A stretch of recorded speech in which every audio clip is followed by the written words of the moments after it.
Hey Dad, it's the 9th of January, so we've started painting, getting into it.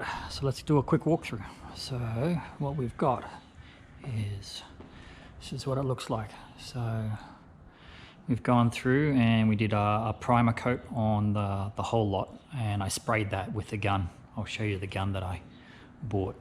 What we've done is we've done 2 coats already on the ceiling.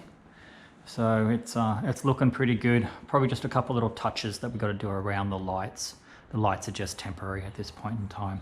And then what we're going to do is, this is the grey that we're going to be put on the wall. It's a semi-gloss, quite silvery, which is quite nice.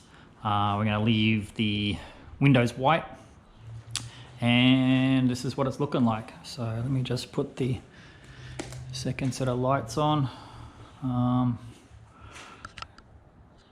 And then the ceiling's looking all clear and painted down the back. So this was the gun that we used. It wasn't too bad. It's a True Coat 360 airless gun. It takes a pot that you put into it, and you use these fillers. It actually works better upside down because it kind of flows the paint better. It'd be better if it was a gravity feed paint pot, but anyway, you can spray with it any direction, 360 around, so it doesn't really matter whether the pot is on the bottom or whether the pot's on the top. But yep, looking good. Little update. Everything looks good. All right, thanks for watching. Hey, back again. What I should have done is given you a quick little walkthrough of the little patio that we've had installed on the back. So it's been up now for a couple of weeks. It's all black aluminum, and then it's just got a nice light tinted glass that you can kind of see. So this is what it looks from the back. It's about 16 feet wide, and it's about 11 to 12 feet long. It's about the longest you can get with the glass before having to put second supports into it.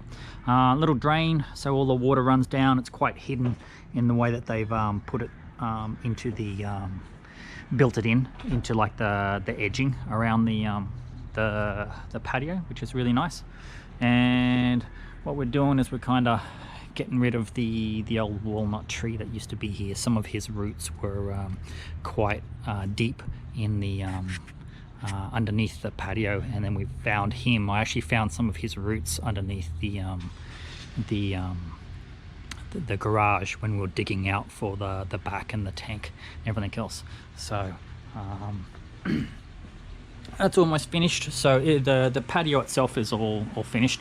I got the lights up, everything's up and working. Just got a little bit of trim work to do around. I did do the drainage. We're going to basically, I wanted it to flow backwards because I didn't want it to go forwards and to drain because it's quite low. And what it does is basically flows down, and then we just take it across the back and we'll just dump it out the side. We want to keep we'll keep some rocks and stuff. This is a bit of a gravel little area because we get a lot of rain, and it kind of like allows the water to flow away. So that's the patio. So it looks really good. I'll talk to you soon. Thanks for watching.